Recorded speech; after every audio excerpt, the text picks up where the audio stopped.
Taste the Daily.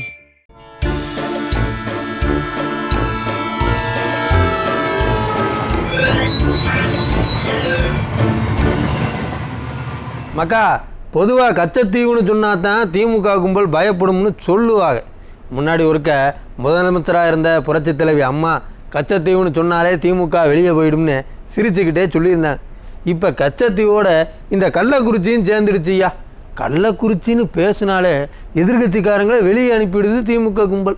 கேட்குற கேள்விக்கு பதில் இல்லை, பயத்தில் நடுங்கிறாங்கன்னு நாம் சொல்லலை, அரசியல் விமர்சகர்கள் சொல்லிக்கிட்டு இருக்கிறாங்க.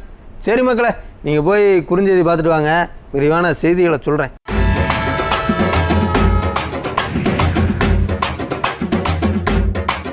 திமுக எம்எல்ஏவுக்கு சொந்தமான காலேஜில் மாணவி ஒருத்தவங்க இறந்துருக்காங்க. மாணவியோட மரணத்தில் மர்மம் இருக்குன்னு பெத்தவங்க சொல்கிறாங்க ஐயா.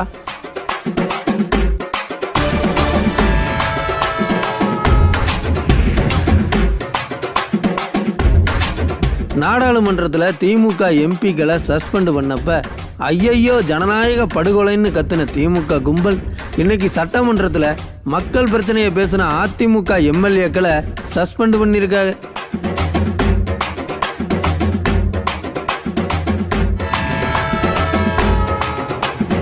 பதிமூணு வருஷமா கள்ளச்சாராயம் கண்ட்ரோலில் இருக்குன்னு திமுக கும்பல் தான் சொல்லிச்சு. 13 வருஷமா கண்ட்ரோலில் இருந்த கள்ளச்சாராயம் விடியலாட்சி வந்த பிறகு ஏன் இப்படி வெடிச்சு செதறதுன்னு கேட்டா விளம்பர கம்பெனிக்கிட்ட பதில் இல்லை. குறுஞ்செய்திகளை பார்த்துட்டோம், வாங்க விரிவான செய்திகளையும் பார்த்துருவோம். திமுக எம்எல்ஏவுக்கு சொந்தமான காலேஜில் ஒரு மாணவி இறந்துருக்காங்க. கல்லூரி நிர்வாகம் தற்கொலைன்னு சொல்கிறாங்க, பெற்றவங்க தற்கொலைக்கு வாய்ப்பே இல்லைன்னு சொல்கிறாங்க. ஜன்னல் கம்பியில் தூக்கு போட்டுக்கிட்டதா சொல்கிறாங்கப்பா. என்ன நடந்ததுன்னு ஒன்றும் புரியலை. திருச்சி மாவட்டம் சமயபுரம் டோல்கேட்டை தாண்டணும்னாக்க அங்கே ஒரு இன்ஜினியரிங் காலேஜ் ஒன்று இருக்குமியா. இந்த காலேஜோட ஓனர் வேறு யாரும் இல்லை, மண்ணச்சநல்லூர் திமுக எம்எல்ஏ அண்ணன் கதிரவன் தான். அண்ணனுக்கு சொந்தமான இந்த காலேஜில் படிக்க வந்த பிள்ளை ஒன்று இப்போ இறந்துருக்கு. அந்த பொண்ணோட மரணத்தில் மர்மம் இருக்குன்னு பெற்றவங்க சொல்கிறாங்க. நாங்கள் அதனால் வந்து ரூமை தட்டி பார்த்தோம், திறக்கலனால நான் கார்பெண்டர் கால் பண்ணி வர ரூமை உடைக்க சொன்னோம். அந்த பிள்ளைங்க இருந்திருக்காங்க. உடைச்சப்ப பார்த்தப்போ அவங்க உள்ளுக்கு பசங்க இல்லை, வெளியே பாப்பா நம்ம பாப்பா மட்டும் தான் உள்ளுக்கு இருந்திருக்கா. உடைச்சப்ப வந்துட்டு உள்ளுக்கு வந்தப்போ அந்த உடச்சோன்னு வந்து தூக்க மாட்டியிருக்காங்க. என் ஃபோன் வந்து நான் உடனே கீழே இருந்து பார்த்தேன். சரி நான் உயிர் இருக்கான்னு பார்க்குறதுக்காக அந்த துப்பட்டாவை நான் அம்மா கேட்டேன். நான் கட்டில் போட்டேன்னா உடம்பு ஃபுல்லாக ஃப்ரீஸ் ஆகிட்டேன். அப்படியே சொல்லி அப்படின்னு சொல்லி உயிர் இருக்கான்னு பாக்குறதுக்கு துப்பட்டா அவுக்க வேண்டியது இல்லையம்மா, எத்தனையோ வகை இருக்கே. நீங்க இத்தனை வருஷம் ஒரு வார்டனா இருக்கீங்க, இத்தனை பிள்ளைக்கு தாய் மாதிரி இருக்கீங்க. அந்த டைம்ல நான் வந்துட்டேன். நீங்க எதுக்கு துப்பட்டா அவுத்தீங்க? கால் பண்ண டைம்ல அதாவது இறந்து போன அந்த பாப்பா சம்பவம் நடந்த அன்னைக்கு மதியம் வீட்டுக்கு ஃபோன் பண்ணி காலேஜில் என்னை திட்டுறாங்கன்னு சொல்லியிருக்கு. உடனே அன்னைக்கு சாயந்தரமே அவங்க அப்பா கிளம்பி காலேஜுக்கு போயிருக்காரு. போன இடத்துல பிள்ளைய கண்ணில் காட்டவே இல்லையா. சாப்பிட போயிருக்கா, கேண்டீனில் இருக்கான்னு கதை சொல்லிட்டு கடைசியாக போலீஸும் ஆம்புலன்ஸும் வந்த பிறகு தான் இந்த மாதிரி பொண்ணு இறந்துட்டான்னு அப்பா கிட்ட சொல்லியிருக்காங்க. ஹாஸ்டலுக்கு 4:40 இருக்காரு. 6 மணி வரைக்கும் எத்தனை மணிக்கு உங்களை அலோட் பண்ணாங்க உள்ள? 6:40 வரைக்கும் கிட்டத்தட்ட 2 மணி நேரம் அவருடைய பேரண்ட் வந்து காக்க வச்சிருக்காங்க கீழே. இதில் என்ன உண்மை தன்மை இருக்குது? யாருமே உண்மை சொல்லலை. கடைசி வரைக்கும் இவர் என்ன நடக்குது, ஏதோ பரபரப்பாக இருக்குன்னு இவர் கேட்குறாரு. ஒன்றும் இல்லை, ஒரு குழந்தைக்கு முடியலன்னு சொல்லிட்டு இருக்காங்க. என் குழந்தைக்கு என்னாச்சு, உங்கள் குழந்தை வெளியே போயிருக்கு, வந்துடும் சொல்லியிருக்காங்க. இவர் இருக்கும்போது இவர் இல்லாமல் எப்படி அந்த பூட்டை வந்து அந்த கதவை திறந்தாங்கன்னு தெரியல. இவர் கூட்டி போய் திறக்கணுமா இல்லையா? ஒருவேளை அந்த குழந்தை வந்து தற்கொலை பண்ணியிருந்தா, அது வந்து பின்னாடி வந்து உள்ள லாக் போட்டுருந்தா, அதை வந்து இவர் கூட்டி போகணுமா இல்லையா? கீழே என்ன தானே எதாத்தான் வந்துட்டார் பிள்ளைய பார்க்க வந்து அப்பாவை காக்க வச்சுட்டு போலீஸ் ஆம்புலன்ஸ் வந்ததுக்கு அப்புறம் தான் எங்களுக்கு தகவல் இவருக்கு தெரிஞ்சிருக்கு. எவ்வளோ பெரிய கொடுமை சார். எல்லாம் வந்து எல்லாருக்கும் குழந்தை இருக்குது சார். ஒரு நிர்வாகத்தை காப்பாற்றுறதுக்காக வந்து இவரை ஏன் காக்க வச்சாங்க 2 மணி நேரம்? எப்போயுமே ஒரு பேரண்ட்ஸ் வந்தால் பிள்ளைக்கு முடியலை, ரூமில் இருந்தால் கொண்டாந்து காமிக்கணுமா இல்லையா? நாங்கள் போய் பார்த்துட்டேன் சார். நாங்கள் போய் பார்த்ததில்ல ஜன்னல் மட்டத்தில். அதாவது இவங்க என்ன சொல்கிறாங்கன்னா, அந்த ஜன்னலில் இதோடைய சாலை எடுத்துக்கிட்டு இதுவே வந்து துப்பட்டா கட்டிக்கிட்டு ஒரு கையால் தொங்கிட்டதா சொல்கிறாங்க. கையில் காயம் இருக்கேன்னு சொல்கிறாங்க. சத்தியமாக சொல்கிறேன் சார், எனக்கு தெரிஞ்சு யாருமே வந்து சாக போகும்போது கை வலிக்கு விட்டுருவோம் சார். நான் நின்று பார்க்குறேன் சார், என் மட்டத்துக்கு இருக்குது சார். என்னோட அந்த குழந்தை உயரமாக இருக்குது. என்னோட உயரமான குழந்தை வந்து அது எப்படி சும்மா தொங்குனால கீழே விழுந்துடும் ஜன்னல். ஜன்னலில் எந்த விதமான போல்ட்டோ நெட்டோ கலல சார். ஒரு வெயிட் தொங்கும் போது ஜன்னல் வந்து டேமேஜ் ஆகுமா இல்லையா சார்? எந்த விதமான டேமேஜ் இல்லை அந்த ஜன்னலில். ஜன்னலில் தூக்கு போட்டுக்கிட்டதா கல்லூரி நிர்வாகமும் இல்லை கொன்னுட்டாங்கன்னு பெற்றவங்களும் சொல்லிக்கிட்டு இருக்காங்க. திமுக எம்எல்ஏவோட காலேஜுங்கிறதால காவல்துறை மெத்தனமாக செயல்படுறதா பெற்றவங்க குற்றஞ்சாட்ட சொல்லியிருக்காங்க. நான் இங்கேருந்து பழமெல்லாம் வாங்கிட்டு போய் 4:50 4:40க்கு நான் இங்கே ஹாஸ்டலில் இருக்கேன்.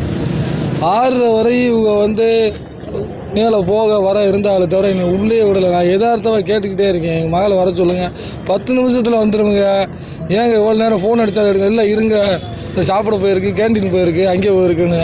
வார்டனே இல்லை, வார்டன் இல்லாமல் வேறு ஆளை இன்சார்ஜ் பண்ணியிருக்காங்க.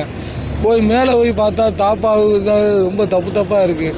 இது வந்து தற்கொலையே இல்லை, கொலை பண்ணிட்டாங்க. ஆமாம், என் மகன் சாகிறதுக்கு வாய்ப்பே கிடையாது. ஆமாம், அது மட்டும்தான் இருந்திருக்கு. வார்டனு என்ன முன்னுக்கு முரணாக தான் பேசுது வார்டனு. அந்த மெந்தார் மேடமும் பிடி வாத்தியார் இருந்தால் கடுமையாக வந்திருக்கு, அவங்கள விசாரிக்க மாட்டாங்க போலீஸு. ஒருதலை பட்சமாக ஒரு தலைநட்சி மிஷின் கதிரவை எம்எல்ஏனால அவர்கிட்ட சப்போர்ட் பண்ணிக்கிட்டு இருக்காங்களே தவிர என் பிள்ளைய கொண்டு போய் பறி கொடுத்ததே சர்மிச்சானு. பெற்றவங்க கேட்குறதெல்லாம் ஒன்று தான், நியாயமான விசாரணை வேணும்னு கேட்குறாங்க. அரசாங்கம் என்ன செய்யுதுன்னு பார்ப்போம். மக்கா, இந்த விவகாரத்தில் நீங்கள் என்ன நினைக்கிறீங்கன்றத கமெண்ட்டில் சொல்லுங்கள். மக்கா, பாசிசம் பாயாசம்னு டயலாக் பேசுகிற திமுக இன்றைக்கி அதிமுக சட்டமன்ற உறுப்பினர்களை சஸ்பெண்ட் பண்ணி வெளியில் அனுப்பியிருக்காங்க. எதுக்கு? கள்ளச்சாராயம் குடித்து 63 பேர் இறந்துருக்காங்க. டவுனுக்குள்ளே எப்படி கள்ளச்சாராயம் வந்தது, இதுக்கு யார் பொறுப்புன்னு பேசணும்னு சொன்ன காரணத்தால் பதில் சொல்ல முடியாதுன்னு பயந்து சஸ்பெண்ட் பண்ணியிருக்காங்க. மக்கா, ரொம்ப நாள்லாம் இல்லை, கொஞ்ச காலம் முன்னாடி நாடாளுமன்றத்தில் திமுக எம்பி உட்பட 15 எம்பிக்களை சஸ்பெண்ட் பண்ணியிருந்தாங்க. அன்னைக்கு ஐயா ஸ்டாலின் ட்விட்டரில் ஒரு போஸ்ட் ஒன்று போட்டார். அதில் என்ன சொல்லியிருந்தாருன்னா, திமுக எம்பி கனிமொழி உட்பட 15 எதிர்க்கட்சி எம்பிக்கள் சஸ்பெண்ட் செய்யப்பட்டிருப்பது ஜனநாயகத்துக்கு விரோதமானது. பாஜக தலைமையிலான மத்திய அரசின் சகிப்புத்தன்மையற்ற அணுகுமுறையை கண்டிக்கத்தக்கது. எம்பிக்களின் கருத்து சுதந்திரத்தை நசுக்குவது நாடாளுமன்றத்தில் புதிய விதிமுறையா? ஜனநாயக கோவிலில் பாதுகாப்பு மீறலுக்கு பதில் தேடும் மக்கள் பிரதிநிதிகள் ஏன் தண்டிக்கப்படுகிறார்கள் அப்படின்னு ஐயா ஸ்டாலின் கொந்தளிச்சிருந்தார். அன்னைக்கு கொந்தளிச்ச ஐயா இன்னைக்கு என்ன பண்ணியிருக்காரு?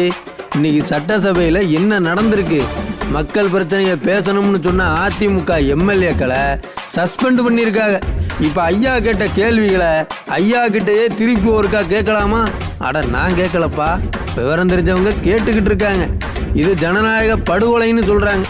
மக்கா, மக்களுக்காக பேசணும்னு சொன்னவங்கள சஸ்பெண்ட் பண்ணி வெளியே அனுப்பிட்டு விளக்கம் கொடுக்குறேன்னு தனியாக பேசிக்கிட்டு இருக்கிற விளம்பர கும்பல் பற்றி நீங்கள் என்ன நினைக்கிறீங்கன்னு கமெண்ட்டில் சொல்லுங்க. மக்கா, ஐயா ஸ்டாலின் அறிவித்த திட்டத்தில் பேருவாய் திட்டம், விளம்பர திட்டம்னு நாம் பல தடவை சொல்லியிருக்கோம். அது உண்மைதான்னு நிரூபிக்கிற மாதிரி இன்றைக்கி ஒரு செய்தி ஒன்று வந்திருக்கு. ஐயா, தூத்துக்குடி பக்கம் இல்லந்தேடி கல்வின்னு ஒரு திட்டத்தை அறிவித்தாங்கல்ல, அதில் ஏகப்பட்ட தன்னார்வலர்கள் இணைஞ்சு பணியாற்றிட்டு இருந்திருக்கா. இப்போ என்ன ஆகிப்போச்சுன்னா, போன மாதம் அந்த தன்னார்வலர்கள்லாம் இனிமேல் நீங்கள் வர வேணான்னு சொல்லிட்டாங்களாம். வேலை வாங்குற வரைக்கும் வாங்கிட்டு எங்களை கழட்டி விட்டு புட்டாங்கன்னு அந்த தன்னார்வலர்கள் பாவம் புலம்பிக்கிட்டு இருக்காங்க. இதிலேருந்தே தெரியுதா, ஐயா அறிவித்த பேருவாய் திட்டம் இப்படித்தான் விளம்பர திட்டமாக இருக்குது, செயல்பாட்டிலே இல்லை. ஆனால் பேர் மட்டும் நல்லா பெத்த பேராக இருக்கியா. சரி மக்களே, இன்றைக்கி நிகழ்ச்சி இதோட முடிஞ்சது. நாளைக்கு மறுபடியும் உங்களை சந்திக்கிறேன். நன்றி, வணக்கம்.